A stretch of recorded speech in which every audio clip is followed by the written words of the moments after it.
তৌফিক দান করেছেন। মর্মে শুকরগুজার হয়ে আল্লাহ পাককে খুশি করার জন্য পড়ছি আলহামদুলিল্লাহ। দুটো আয়াত আমি তেলাওয়াত করেছি। প্রথম নাম্বারের তিলাওয়াতকৃত আয়াতে আল্লাহ পাক আমাদেরকে বলছেন, তোমরা আমার কাছ থেকে ক্ষমা প্রাপ্তির জন্য, জান্নাত লাভের জন্য মেহনত করো। ক্ষমা লাভ করার জন্য আমার কাছ থেকে দৌড়াও, জান্নাত অর্জন করার জন্য আমার কাছ থেকে মেহনতে লেগে থাকো। আর জানো আমার জান্নাত আমি কাদের জন্য বানিয়েছি? উইদ্দাত লিল মুত্তাকিন। আমার জান্নাত কেবলমাত্র মুত্তাকিনদের জন্য। চিৎকার করে বলি আলহামদুলিল্লাহ। তাহলে জান্নাতের আদিবাসী যারা হবে তাদের নাম হবে মুত্তাকিন। আমি যে কথাগুলো বলবো মন দিয়ে শুনবেন, অন্তরের কান দিয়ে শুনবেন। জান্নাতে যারা যাবেন এই জান্নাতি আদিবাসীদের নাম হবে মুত্তাকিন। বলেন ভাই কি নাম? মুত্তাকিন। জান্নাতে যারা যাবে তাদের নাম মুত্তাকিন। উইদ্দাত লিল মুত্তাকিন। আল্লাহ তাআলা বললেন যে আমি আমার জান্নাত বানিয়েছি মুত্তাকিনদের জন্য। মুত্তাকিন কাকে বলা হয়? মুত্তাকিনের এক নাম্বার সিফত হলো যে আল্লাহ এবং আল্লাহর রাসূলের উপরে ঈমান আনে। মুত্তাকি হওয়ার জন্য এক নাম্বার শর্ত ঈমান ওয়ালা হওয়া। বলেন মুত্তাকি হওয়ার জন্য এক নাম্বার শর্ত ঈমান ওয়ালা হওয়া। ঈমান ওয়ালা হইলেই মানুষ মুত্তাকি হয়। মুত্তাকি কাকে বলা হয়? কোরআনে কারীমের সূরাতুল বাকারার একদম প্রথম পৃষ্ঠায় মুত্তাকিনের বিবরণ আল্লাহ পাক দিয়েছেন। আল্লাহ তাআলা কোরআনে কারীমে বলছেন হুদাল লিল মুত্তাকিন। এই কোরআন মুত্তাকিনদেরকে জান্নাতে পৌঁছে দিবে। সুবহানাল্লাহ। এই কোরআন মুত্তাকিনদেরকে কোথায় পৌঁছে দিবে? জান্নাতে। फिर আল্লাহ তাআলা বলতেছেন মুত্তাকি কাকে বলা হয়? আল্লাযীনা ইউমিনুনা বিল গায়ব। মুত্তাকিনের এক নাম্বার বৈশিষ্ট্য যে আল্লাহকে না দেখে বিশ্বাস করে। আল্লাযীনা ইউমিনুনা বিল গায়ব। মুত্তাকি তাকে বলা হয় যে আল্লাহকে না দেখে বিশ্বাস করে, ফেরেশতাকে না দেখে বিশ্বাস করে, জান্নাত জাহান্নাম না দেখে, মিজান হাসর ফুলসিরাত লৌহ কলম আরশ কুরসি এগুলো সব না দেখে বিশ্বাস করে। আল্লাযীনা ইউমিনুনা বিল গায়ব ওয়া ইউকিমুস সালাহ। মুত্তাকির দুই নম্বর বৈশিষ্ট্য যে নামাজ পড়ে। বলেন দোস্ত মুত্তাকির দুই নম্বর বৈশিষ্ট্য কি? নামাজ পড়ে। তো যে নামাজ পড়ে সে মুত্তাকি, যে নামাজ ছাড়ে সে মুত্তাকি হতে পারে না। একদম সহজ কথা না ভাই? না কোনো পেশগোছ আছে? যে নামাজ পড়ে সে মুত্তাকি, যে নামাজ পড়ে না সে মুত্তাকি নয়। আল্লাযীনা ইউমিনুনা বিল গায়ব ওয়া ইউকিমুনাস সালাহ। দুই নম্বর মুত্তাকির বৈশিষ্ট্য হলো যে নামাজ পড়ে। অনেকে বলে যে হুজুর নামাজ না পড়লে কি? মন তো ঠিক আছে। নামাজ না পড়লে কি ঠিক আছে? নামাজ না পড়লে মন ঠিক থাকে কেমনে? কোরআন তো বলে নামাজ পড়লে মন ঠিক থাকে। আর আপনি যদি বলেন নামাজ না পড়লে কি হবে, মন তো ঠিক আছে, তা আপনার মধ্যে আর ইবলিসের মধ্যে কোনো পার্থক্য নাই। ইবলিস নামাজ না পড়েও মন ঠিক আছে, আপনিও যদি নামাজ না পড়ে মন ঠিক থাকে, তাহলে ইবলিসের লগে আপনার গভীর বন্ধুত্ব আছে। তাহলে মুত্তাকিনের 2 নম্বর বৈশিষ্ট্য ভাই নামাজ পড়া। বলেন নামাজ পড়া। মুত্তাকির 2 নম্বর বৈশিষ্ট্য নামাজ পড়া। নামাজ পড়া। যারা নামাজ পড়ে তারা মুত্তাকি, যারা নামাজ পড়ে না তারা মুত্তাকি হতে পারে না। বোঝা গেল শুধু টুপি দিলে মুত্তাকি হয় না। একজনের টুপি লাগাইছে কিন্তু নামাজ পড়ে না। আমাদের সমাজে হাজার মানুষ আছে দাড়ি রাখছে লম্বা লম্বা কিন্তু নামাজ পড়ে না, আছে নাকি? আছে।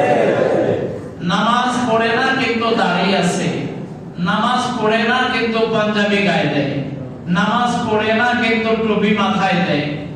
তো নামাজ না পড়ে টুপি দিলে, নামাজ না পড়ে পাঞ্জাবি গায়ে দিলে, নামাজ না পড়ে দাড়ি রাখলে মুত্তাকি হওয়া যায় না। কোরআন বলে মুত্তাকি হওয়ার জন্য 1 নম্বর ঈমান বিল গায়ব, 2 নম্বর মুত্তাকি হওয়ার জন্য ইকামতে নামাজ। 2 নম্বর মুত্তাকি হওয়ার জন্য ইকামতে নামাজ, মানে নামাজ কায়েম করা, নামাজ প্রতিষ্ঠা করা, নামাজ পাবন্দির সঙ্গে আদায় করা।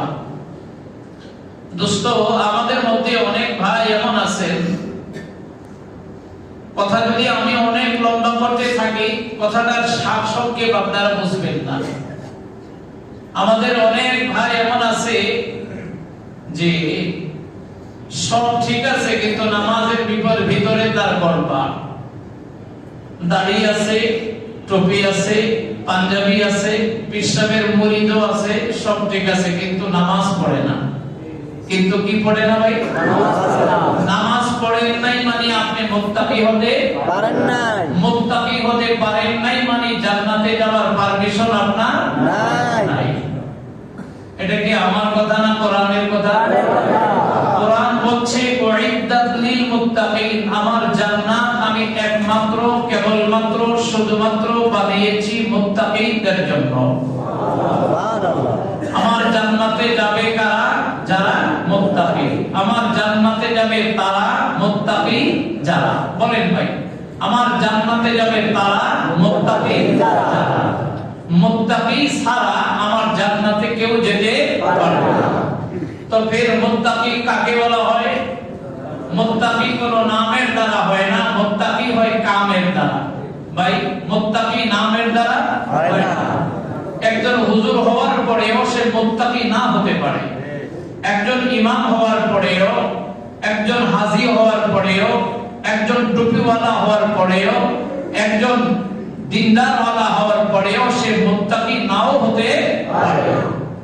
তাহলে মুত্তাকির 2 নম্বর বৈশিষ্ট্য হলো যারা 5 ওয়াক্ত নামাজ পড়ে। বলেন কয় ওয়াক্ত? 5 ওয়াক্ত। আল্লাযীনা ইউকিমুনাস সালাহ, যারা নামাজের পাবন্দির সঙ্গে আদায় করে। 3 নম্বর ওয়া মিম্মা রাযাকনাহুম ইউনফিকুন, যারা নাকি আল্লাহ পাকের দেওয়া সম্পদ থেকে আল্লাহর রাস্তায় যাকাত বা সদকা ফিতর বা কুরবানি বা দান এগুলি করে। এটা হলো মুত্তাকিদের 3 নম্বর বৈশিষ্ট্য। তাহলে অনেক ভাই এমন আছে যারা যাকাত ফরজ হওয়ার পরেও যাকাত আদায় করে না। বোঝা গেল সেই লোক এখনো মুত্তাকি হইতে পারে না। তাহলে জান্নাতে যাওয়ার জন্য মুত্তাকি হওয়া জরুরি। মুত্তাকি হওয়ার জন্য 1 নম্বর ঈমানওয়ালা হওয়া জরুরি। মুত্তাকি হওয়ার জন্য 2 নম্বর নামাজওয়ালা হওয়া জরুরি। মুত্তাকি হওয়ার জন্য 3 নম্বর যাকাত দেনেওয়ালা হওয়া জরুরি। আমার প্রিয় ভাই, আল্লাহ পাকের কাছে মুত্তাকির দাম বা তাকওয়ার যে বৈশিষ্ট্য বা সিফত, এটা অনেক দামি। কোরআনে কারীমে সবচেয়ে বেশি আলোচিত হয়েছে নামাজের কথা। নামাজের চাইতে বেশি আলোচিত কোন বিষয় কোরআনে কারীমে নাই। 80 থেকে 82টি জায়গার ভিতরে আল্লাহ বিষয়ের উপরে আলোকপাত করেছেন। বোঝা যায় সমস্ত ইবাদতের মধ্যে সর্বাধিক গুরুত্বপূর্ণ ইবাদতের নাম কি? নামাজ। বোঝা গেল নামাজ ছাড়া মুত্তাকি হওয়া যায় না। আপনি বলতে পারেন আমি মুত্তাকি, এটা তো সহজ। এর 5 ওয়াক্ত নামাজ পড়া না হইলে সে মুত্তাকি কখনো হতে পারে না। এইজন্য কোরআনে কারীমে আল্লাহ পাক পরওয়ারদিগারে আলম 80 থেকে 82 জায়গায় আকিমুস সালাহ, আকিমুস সালাহ, আকিমুস সালাহ, নামাজ পড়ো, নামাজ পড়ো, নামাজ পড়ো। দেখেন মেয়ে মোহতারাম, একটা ছেলে বা একটা মেয়ে 3টার দিকে, দিনের 3টায় একটা মেয়ের পিরিয়ড হয়েছে। একটা মেয়ের পিরিয়ড হওয়া মানে মেয়েটা সাবালিকা হয়েছে। বলেন কি হয়েছে? সাবালিকা। এই মুহূর্তে এই মেয়েটার উপরে না যাকাত ফরজ, এই মেয়েটার উপরে না হজ ফরজ। এই সময় যদি রোজা অবস্থায় হয় তবে রোজার বাকি অংশটা তার জন্য ফরজ। কিন্তু এই মুহূর্তে এই মেয়েটার উপরে নামাজ ফরজ। বলেন কি ফরজ? এখনই তুমি যদি পিরিয়ড শুরু হয়, এখন থেকে তুমি চিন্তা করবা তোমার কয়দিন পিরিয়ড থাকে। অথবা এখন যদি দিনের 3টায় যদি কোনো মানুষ পিরিয়ড থেকে পবিত্রতা অর্জন করে, এখনই তোমাকে গোসল করে যোহরের ফরজ নামাজ আদায় করতে হবে। একটা ছেলে যদি বালেগ হয়, ধরেন বালেগ হওয়ার, ছেলেদের বালেগ হওয়ার তো আলামত প্রত্যেকে নিজেরাই বুঝতে পারে। ধরেন তার স্বপ্নদোষ হলো বা কোনো না কোনো উপায়ে তার বীর্যস্খলন হলো, তখন সে বুঝতে পারে যে সে বালেগ। ধরেন একটা ছেলে যদি সে দিনের 3টায় যদি বালেগ হয়, এই সময় তার উপরে হজ ফরজ নাই, যাকাত ফরজ নাই, রোজা রমজান যদি হয় বাকি অংশটা তার না খেয়ে থাকা ফরজ। আর এই মুহূর্তে তাকে গোসল করে যোহরের 4 রাকাত নামাজ পড়া তার জন্য ফরজ। তাহলে মানুষের জীবনে সর্ব অবস্থায়, সর্ব মুহূর্তে, সর্বপ্রথম যেটা ফরজ হয় এটার নাম নামাজ। এটার নাম কি ভাই? নামাজ। এইজন্য হাদিসের মধ্যে আল্লাহ পাক পরওয়ারদিগারে আলম বলেন, আমার নবী আলাইহিস সালাম বলেন যে সর্বপ্রথম কিয়ামতের দিন আল্লাহ তাআলা তার বান্দাদেরকে হাসরের আদালত প্রাঙ্গণে ডেকে নামাজের কথা জিজ্ঞাসা করবেন। কিসের কথা? আউয়ালু মা ইউহাসাবু বিহিল আবদু ইয়াওমাল কিয়ামাতিস সালাহ।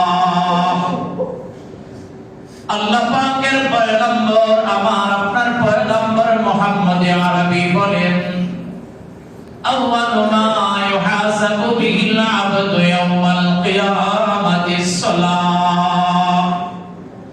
আল্লাহ পাক হাসরের ময়দানে ডাক দিবেন, এ আব্দুল্লাহ, এ আব্দুল্লাহ, এ আব্দুর রহমান, এ সলিমউদ্দিন, এ কলিমউদ্দিন, আসো তোমার জীবনের হিসাব করে আগে নামাজের হিসাব দাও। বালেগ হওয়ার পরে তুমি কয়দিন নামাজ পড়েছো? বালেগ হওয়ার পর থেকে 60 বছরের জিন্দেগিতে মারা গেছো, 60 বছরের জিন্দেগিতে তোমার কত হাজার ওয়াক্ত নামাজ হয়েছিল ক্যালকুলেশন করো। ও দোস্ত, একটা ছেলে যদি 15 বছর বয়সে বালেগ হয়, 60 বছরের জিন্দেগিতে যদি মারা যায়, তাহলে তার 45 বছর নামাজের সংখ্যা কত বছর?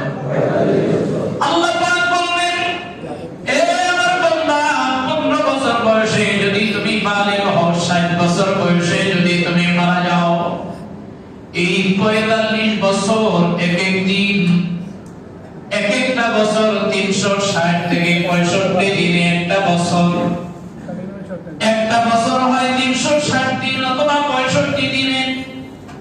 একদিনে দোস্ত 5 ওয়াক্ত নামাজ ফরজ। 45 বছরে তোমার কত হাজার ওয়াক্ত নামাজ হয়েছে? কত হাজার ওয়াক্ত নামাজ তুমি পড়েছো? কত হাজার ওয়াক্ত নামাজ তুমি ছেড়েছো, কেন ছাড়লা, কি কারণে ছাড়লা? যেগুলি তুমি ছাড়লা সেগুলি পুনরায় কেন তুমি আবার কাজা করলা না? কেন তুমি পুনরায় আবার আদায় করলা না? এ আমার বান্দা, তুমি যদি নামাজের হিসাব দিতে পারো পরিপূর্ণভাবে, তবে রোজার হিসাব তোমার জন্য সহজ, যাকাতের হিসাব তোমার জন্য সহজ, লেনদেনের হিসাব তোমার জন্য সহজ, জীবনের যাবতীয় কাজ কর্মকাণ্ডের হিসাব সহজ।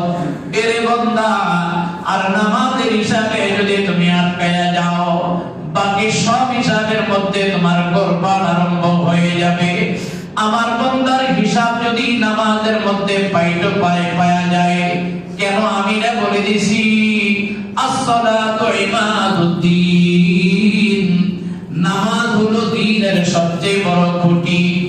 এই মসজিদটা যেমন অনেকগুলো খুঁটির উপরে দাঁড়াচ্ছে, খুঁটি না থাকলে মসজিদ দাঁড়া থাকতে পারে না। যেই ব্যক্তির কাছে নামাজ আছে, বোঝা গেল ইসলামের পুরা দ্বীন ধর্ম তার কাছে আছে। জোরে বলেন সুবহানাল্লাহ। as-salatu imaduddin, আমার নবী পাক বলেন নামাজ হলো দ্বীনের খুঁটি, নামাজ হলো ইসলামের খুঁটি। যার কাছে নামাজ আছে, পুরা ধর্মের খুঁটি তার কাছে আছে। যার কাছে নামাজ নাই, তার কাছে ইসলাম নাই। লা দীনা লিমান লা আমানাতা লাহু ওয়া লা দীনা লিমান লা আহদা লাহু। দ্বীনের পরিপূর্ণতা পায় দোস্ত নামাজ দিয়া। নামাজের হিসাব যার কমপ্লিট হয়ে যাবে, এই জন্য আমার আল্লাহর পয়গম্বর বলেন as-salatu মিফতাহুল জান্নাহ, আরে নামাজ হলো বেহেশতে যাওয়ার চাবি। সমস্ত ইবাদত আছে, নামাজ যদি আনকমপ্লিট থাকে, নামাজ যদি অপূর্ণতা থাকে, বান্দার কাছে জান্নাতের চাবি দেওয়া হবে না। আর নামাজ যদি বান্দার কাছে কমপ্লিট থাকে, আল্লাহ তাআলা দয়া করে অন্য ভুলগুলো maaf করে তাকে জান্নাতে দিয়ে দিবে। এইজন্য দোস্ত, নামাজের গুরুত্ব ইসলামের ভিতরে সবচাইতে বেশি। ইসলাম ধর্মে নামাজের গুরুত্ব আহমিয়ত সবচাইতে বেশি। কোরআনে কারীমে আল্লাহ পাক বলেন তার নবীকে, ওয়া আমর আহলাকা বিস-সালাতি ওয়াসতাবির আলাইহা। দোস্ত, হাজার আয়াত বলা দরকার নাই, হাজারো হাদিসের ব্যাখ্যা জানা দরকার নাই। নামাজের গুরুত্ব বোঝার জন্য একটা আয়াত, এই আয়াতটাই দোস্ত যথেষ্ট। আল্লাহ পাক তার নবীকে ডাক দিয়ে বলেন, ওয়া আমর আহলাকা বিস-সালাতি ওয়াসতাবির আলাইহা। এ নবী, আপনি আপনার পরিবার পরিজনদেরকে নামাজ পড়ার জন্য নির্দেশনা দেন। আপনার মেয়েদেরকে নামাজের নির্দেশ দেন, আপনার বিবিদেরকে নামাজের নির্দেশ দেন, আপনার নাতিদেরকে নামাজের নির্দেশনা দেন। নামাজ পড়ার জন্য তাদেরকে বারবার তাকিদ করেন। ওয়াসতাবির আলাইহা, এবং না আপনি বিবিদেরকে নামাজের জন্য বলবেন, আপনি নিজে নামাজ পড়বেন না, আপনি নিজেও নামাজ পড়েন, আপনার বিবিদেরকেও নামাজ পড়ান। জোরে জোরে বলেন সুবহানাল্লাহ। এবার দোস্ত, আপনাদেরকে আমি জিজ্ঞাসা করি, নবী জীবনে কয় বেলা নামাজ পড়ছে না বলতে পারবেন কেউ? নামাজ ফরজ হওয়ার পরে নবী নামাজ পড়ে নাই এরকম 2-4 বেলা আছে? আছে। শুধুমাত্র খন্দকের যুদ্ধ, এই যুদ্ধ থেকে আসার সময় নবী আলাইহিস সালামের ফজরের নামাজ একবার কাজা হয়ে গিয়েছিল। রাস্তায় ক্লান্ত অবস্থায় ঘুমিয়ে গিয়েছিলেন। বেলাল হাবশীকে বলছিলেন, তুমি ফজরের সময় আমাদেরকে ডাক দিবা। ঘটনাক্রমে হযরতে বেলাল কতক্ষণ জাগ্রত থেকে বেলাল ঘুমায় গেছেন। ফের সূর্য যখন উদয় হয়, সূর্যের আলো যখন চোখে লাগছে, আমার নবী আলাইহিস সালাম সঙ্গে সঙ্গে ঘুম থেকে উঠছেন। হায় হায়, কি রে, সূর্য উঠে গেছে, আমরা নামাজ পড়ি নাই। আবু বকর উঠছে, ওমর উঠছে, এখন বিলালকে পিটানের পালা। এবার বলতেছে, বিলাল বলতেছে, ইয়া রাসূলুল্লাহ, ইয়া হাবিবাল্লাহ, আমার দোষ কি যে আল্লাহ আপনাদের চোখের ভিতরে ঘুম ঢেলে দিয়েছেন, সেই আল্লাহ আমারও চোখের ভিতরে ঘুম ঢেলে দিয়েছেন, আমিও ধরে রাখতে পারছি না, বিদায় ঘুমায় গেছি। জোরে বল সুবহানাল্লাহ। তখন নবী বলছেন, এটা শয়তানের জায়গা, এই জায়গা ত্যাগ করো, আমরা সামনে গিয়ে নামাজ পড়বো। এই নামাজটা নবী আলাইহিস সালাম কাজা করেছিলেন, কিন্তু জীবনে কোনোদিন নবী নামাজ পড়েন নাই, ছাইরা দিয়েছেন, এমন কোন ইতিহাস আছে? এরপরেও আল্লাহ তাআলা আমার নবীকে বলতেছেন, ওয়া আমুর আহলাকা বিস-সালাতি ওয়াসতাবির আলাইহা। এ নবী, আপনি নিজেও নামাজ পড়েন, আপনার পরিবারদেরকেও নামাজ পড়ান, আর আপনি নিজেও নামাজের উপরে অটল অবিচল থাকেন, পরিবারদেরকেও নামাজের উপর অটল অবিচল রাখেন। এই নির্দেশনার দ্বারা বোঝা যায় ইসলাম ধর্মের মধ্যে সবচেয়ে বেশি গুরুত্বপূর্ণ ইবাদতের নাম নামাজ। আর জোরে বলে নামাজ। মেরে মোহতারাম ভাইও, ওই যে আগের কথায় আসে, জান্নাত বানাইলে মুত্তাকিনদের জন্য, জান্নাত বানাইলে মুত্তাকিনদের জন্য। মুত্তাকিনের কাম হলো নামাজ পড়া। মুত্তাকি তাকে বলে যে নামাজ পড়ে, যে নামাজ পড়ে না সে মুত্তাকি হইতে পারে না। তাহলে যে নামাজ পড়ে না, আরো শর্ট করে বলি, যে নামাজ পড়ে না তার জন্য জান্নাত নাই। যে নামাজ পড়ে না তার জন্য, যে নামাজ পড়ে না সে জান্নাতে যাবে না। বলেন, যে নামাজ পড়ে না সে জান্নাতে যাবে না। যে নামাজ পড়ে না সে জান্নাতে যাবে না। যে নামাজ পড়ে না সে জান্নাতে যাবে না। আল্লাহ তুমি আমাদেরকে নামাজি হওয়ার তৌফিক দাও। আমিন। আর জোরে বলে আমিন। কয় ওয়াক্ত নামাজ পড়বো ভাই? আর জোরে বলে পাঁচ ওয়াক্ত। পাঁচ ওয়াক্ত নামাজ যে পড়বে, আল্লাহ তাআলা কোরআনের কারীমের মধ্যে বলছেন, হাদিসের মধ্যে আমার নবী আলাইহিস সালাম বলছেন, কোরআনে বলছেন, হাফিজু আলাস সালাওয়াতি ওয়াস সালাতিল মুসতা ওয়া কুমু লিল্লাহি কানিতিন।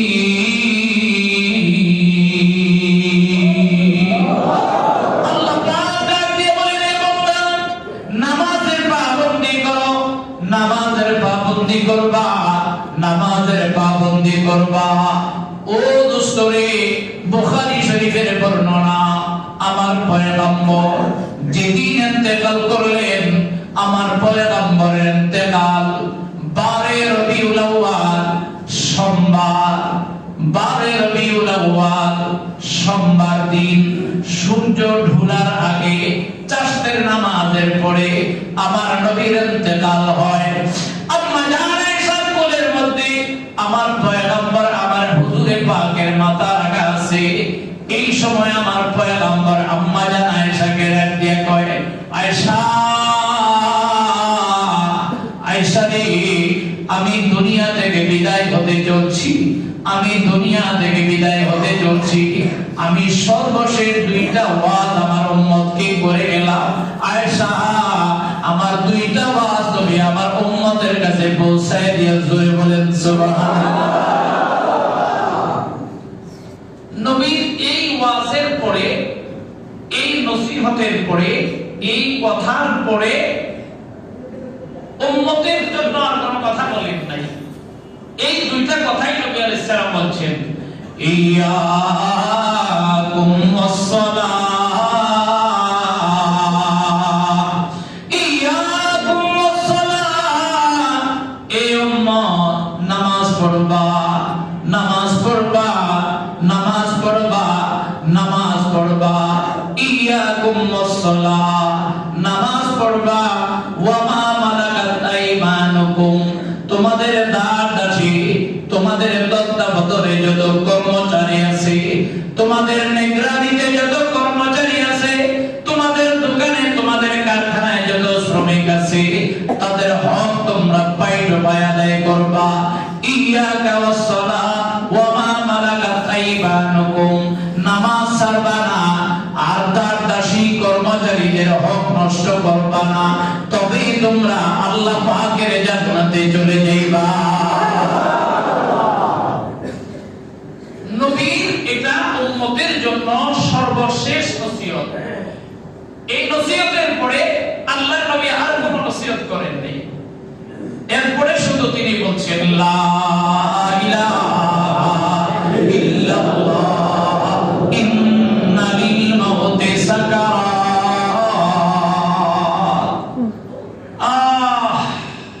আল্লাহর নবী সরকারে দো আলমের মরণের যন্ত্রণা আরম্ভ হয়ে গেছে, মৃত্যুর যন্ত্রণা, মৃত্যুর কষ্ট, আরবিতে যাকে সাকারাতুল মাউত বলা হয়। ও মেরে মোহতারাম, আমার নবী এরপরে শুধু এপাশ থেকে ওপাশ হয়, এপাশ থেকে ওপাশ হয়, চেহারা ঘামাচ্ছে, শরীর ঘর্মাক্ত হয়ে গেছে। আম্মা জান আয়েশাকে বললেন, আয়েশা একটু পানি নিয়ে আসো পেয়ালায় করে। একটু পানি আনা হয়। নবী আলাইহিস সালাম হাতটা ভিজায়া এই চেহারায় কপালে মেসেজ করতেছেন পানি। আম্মা জান আয়েশাও কখনো কখনো পানি দিয়া চেহারাটা ধুইয়া দিতেছেন। আর নবী বলতেছেন লা ইলাহা ইল্লাল্লাহ ইন্না লিল মাউতি সাকারাত। আল্লাহ ছাড়া আর কোনো আল্লাহ নাই, আল্লাহ ছাড়া আমার কোনো ইলাহ নাই, আল্লাহ ছাড়া আমার কোনো মাবুদ নাই।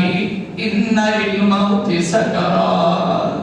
আল্লাহ, মরণের যন্ত্রণা বড় কঠিন, মরণের যন্ত্রণা বড় কঠিন, মরণের যন্ত্রণা বড় কঠিন। ইন্না লিল মাউতি সাকারাত। আহা, অথচ হাদিসে আসছে, কিতাবে আসছে, এই পৃথিবীতে সবচাইতে আসানির সঙ্গে, সবচাইতে বিনা কষ্টে, সবচাইতে কম কষ্টে আমার প্রিয় নবী সাল্লাল্লাহু আলাইহি ওয়াসাল্লামের আত্মাকে কবজা করা হয়। এর চেয়ে কম কষ্টে আর কারো আত্মা কবজা করা হয়নি। সুবহানাল্লাহ। আর হবেই না বা কেন ভাই? কারণ পৃথিবীতে হাবিব তো একজন, আল্লাহ পাকের হাবিব কয়জন? হাবিব একজন, খলিল একজন, কালিমুল্লাহ একজন, জবিহুল্লাহ একজন, সফিউল্লাহ একজন, হাবিবুল্লাহ একজন। ও মেরে মুহতারাম, আল্লাহ পাকের হাবিব তো একজন, তো হাবিবের কষ্ট হয় এটা মাহবুব কোনদিন কামনা করতে পারে না। মাহবুব তো আল্লাহ, হাবিব তো আমার নবী, তো মাহবুব চান আমার হাবিব যেন বিনা কষ্টে আমার কাছে চলে আসেন, সবচেয়ে কষ্ট কম দিয়ে যেন আমার মধ্যকে আনা যায়। এই সামান্য কষ্টের পরেও আমার নবী কয় লা ইলাহা ইল্লাল্লাহ ইন্না লিল মাউতি সাকারাত। আহা, মরণের কষ্ট এত, মৃত্যুর যন্ত্রণা কি এতই কঠিন? এটা আমার নবীর কথা। তারপরে তিনি বলতেন আল্লাহুম্মা বির রফিকিল আ'লা, আল্লাহুম্মা বির রফিকিল আ'লা, আল্লাহুম্মা বির রফিকিল আ'লা। আয় আল্লাহ, আমি আপনার সাথে দেখা করতে চাই। আল্লাহ, আপনার সঙ্গে আপনার সঙ্গে আমি মোলাকাত করতে চাই। আল্লাহ, আপনার কাছে আমি যেতে চাই। এই বলতে বলতে আল্লাহ নবীর জবান হঠাৎ করে বন্ধ হয়ে গেছে, হাত পা গুলো নিথর হয়ে গেছে, জবান বন্ধ, চক্ষু বন্ধ। দুনিয়া আজ অন্ধকারে নিমজ্জিত, সাহাবায়ে কেরাম প্রান্তরে অস্থির হয়ে গেছে। মেরে মুহতারাম, হযরতে আবু বকর সিদ্দিক বড় প্রিয় মানুষ ছিলেন। সারাক্ষণ আবু বকর আমার নবীর কাছে বসা ছিলেন। কিন্তু জানেন, অনেক সময় এমন হয়, মা বাবার প্রিয় সন্তানটা মা বাবার মরণটা দেখে না। অনেক সময় অনেক ক্ষেত্রে এমন হয়। আজকে সকালবেলা নবী আলাইহিস সালাম 17 দিন পরে, আজকে সকালবেলা নবী আলাইহিস সালামের স্বাস্থ্যটা একটু ভালো, অন্যান্য দিনের তুলনায় একটু স্বাস্থ্যটা ভালো। ফজরের নামাজের পরে হযরতে সিদ্দিক আকবর রাদিয়াল্লাহু তাআলা বলেন যে হুজুর আপনি যদি একটু পারমিশন দেন, আমি তো অনেকদিন বাড়িতে যাই না, আমি বাড়িতে যাব ফের আবার চলে আসব। আল্লাহর নবী সরকার দো আলম বলেন যাও আবু বকর তুমি বাড়িতে যাও। হযরতে আবু বকর সিদ্দিক রাদিয়াল্লাহু তাআলা বাড়িতে গেলেন। দোস্ত তখন তো টেলিফোন ছিল না, মোবাইল ছিল না, ইমেল ছিল না, জিমেইল ছিল না, ফ্যাক্স ছিল না, ফোন ছিল না। আবু বকর গেছে একদিক দিয়ে, আরেক দিক দিয়ে আমার নবী দুনিয়া থেকে চলে গেছে। মসজিদে নববীতে কান্নার রোল পড়ে গেছে। ওমরের কানে আওয়াজ এসে আমার নবী দুনিয়া থেকে বিদায় হয়ে গেছে। হযরতে ওমর বেকল হয়ে গেছেন, বেকারার হয়ে গেছেন। ঘরে গিয়া তরবারি লাইলে মসজিদে নববীর মধ্যে দাঁড়ায় কয়, যে বলবা আমার নবী মারা গেছে আমি তার কল্লা ফালায়া দেব। আমার নবী মারা গেছে এই কথা কেউ বলবা না। আমার নবী করতে পারে না, আমার নবী আরো কিছুদিন বেঁচে থাকবে। অর্থাৎ হযরতে ওমর ভালোবাসার নিরিখে আমার নবীর ইন্তেকালটা যেন বিশ্বাস করতে চায় না, বিশ্বাস হতে চায় না, এমন একটা সিচুয়েশন। হযরতে আবু বকর ঘরে যে বসতে পারেন নাই, খবর পায় গেলেন রহমতের আলম চলে গেছে। এসে দেখেন মা আয়েশা সিদ্দিকার ঘরে আমার পয়গম্বর শোয়া, ইয়ামানি চাদর দিয়ে ঢাকা। আম্মা জান আয়েশা সহ আমার পয়গম্বরের সব বিবিরা বসে বসে কাছে কান্নাকাটি করতেছে। হযরতে আবু বকর আসবেন, পারমিশন নিলেন। মা আয়েশা সারা সব বিবিরা চলে গেলেন। হযরতে সিদ্দিক আকবর চাদরটা উঠায় আনলেন, কপালের মধ্যে চুমা খাইলেন, খায়া বলতেছেন ওয়া আম্বিয়াহু ওয়া খলিলাহু ওয়া আম্বিয়াহু ওয়া খলিলাহু ওয়া রাফিকাহু। ও আমার নবী রে, তুমি চলে গেলা, আমি আবু বকর থেকে কি হবে? ও নবী, জীবনের সব মুহূর্তে আমি তোমার সঙ্গ দিয়েছিলাম। গারে হেরা থেকে তোমার সঙ্গ, পৃথিবীর এমন কোন জায়গা নাই আমি তোমার সঙ্গ ছিলাম না। ও নবী, তুমি কেমন করে চলে গেলা আমি আবু বকরকে ছেড়ে? ও বন্ধু, তুমি কেমনে করে চলে গেলা? ও আম্বিয়াহু ওয়া রাফিকাহু। হযরত উসমান এক জায়গায় কাঁদে, হযরত আলী এক জায়গায় কাঁদে, সাহাবায়ে কেরাম এক জায়গায় কাঁদে। কেউ যেন কারোর সান্ত্বনা মেনে নিতে পারে না। ও দোস্ত, আজকে যেন জমিন কাঁদে, আজ যেন আকাশ কাঁদে, আজ যেন পাহাড় পর্বত কাঁদে, আজ যেন কোটি কোটি ফেরেশতা কাঁদে, আজ যেন গাছের, আজ যেন পোকামাকড় থেকে নিয়ে শুরু করে উড়ন্ত পাখি পর্যন্ত কাঁদে, চন্দ্র সূর্য কাঁদে, গাছ গাছালি কাঁদে, মাছ সাগর কাঁদে, পৃথিবীর সমস্ত সৃষ্টি কাঁদে। যার ওসিলায় দুনিয়া হয়েছিল যারা, আজকে তার ব্যথায় ব্যথিত হয়ে দুনিয়া হয়ে গেল নিরালার। হযরতে আবু বকর মসজিদে নববীতে দাঁড়ায়া এক লম্বা খুতবা দিলেন। হযরতে সিদ্দিক আকবর সব সাহাবীদেরকে ডাক দিয়ে বসা, কয় বসো, আমি একটু কথা বলি। দেখেন হযরতে আবু বকর বড় মানুষ তো, একটা খুতবা দিলেন, মান কানা ইয়াবুদু মুহাম্মাদান ফাইন্নাহু ইয়ামুত, মান কানা ইয়াবুদু মুহাম্মাদান ফাইন্নাহু ক্বাদ মাত, ওয়া মান কানা ইয়াবুদুল্লাহ ফাইন্নাল্লাহা হাইয়্যুন লা ইয়ামুত। আল্লাহু আকবার।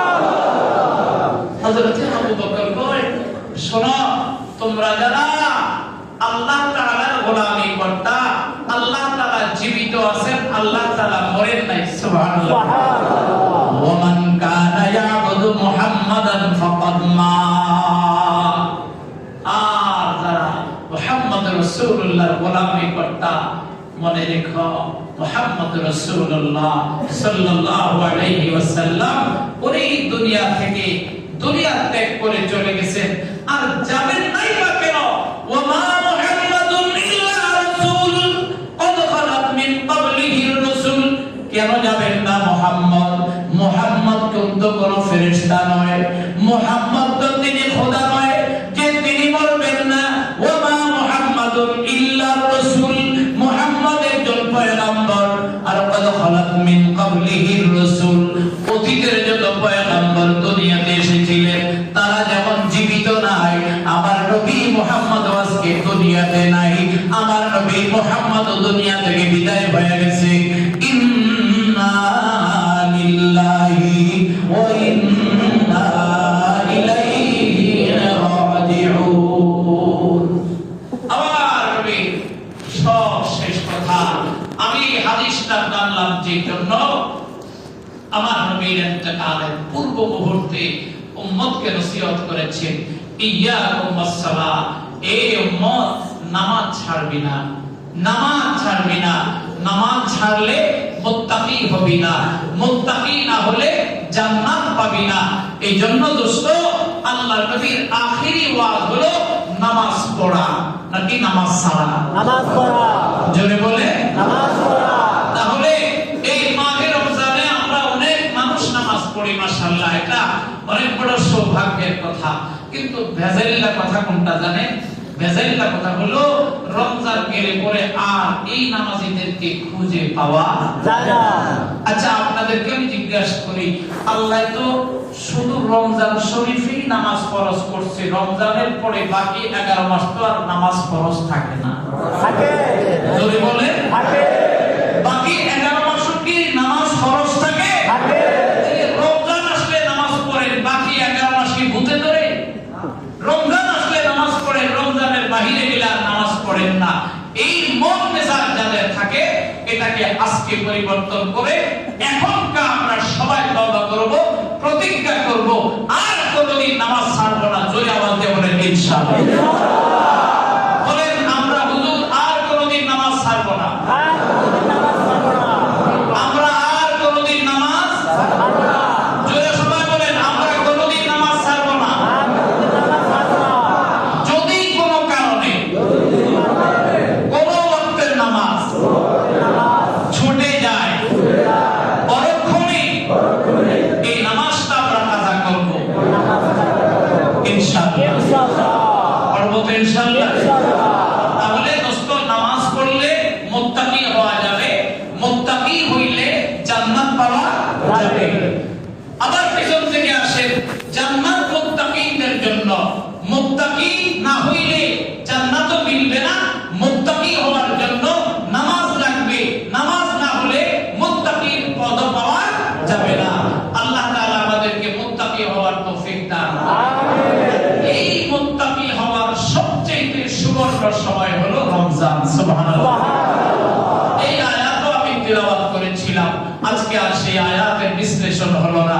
আল্লাহ যদি তৌফিক দান করে আগামী সপ্তাহে বাকি অংশ আলোচনা করব ইনশাআল্লাহ। ওয়া আখিরু দাওয়ানা আলহামদুলিল্লাহি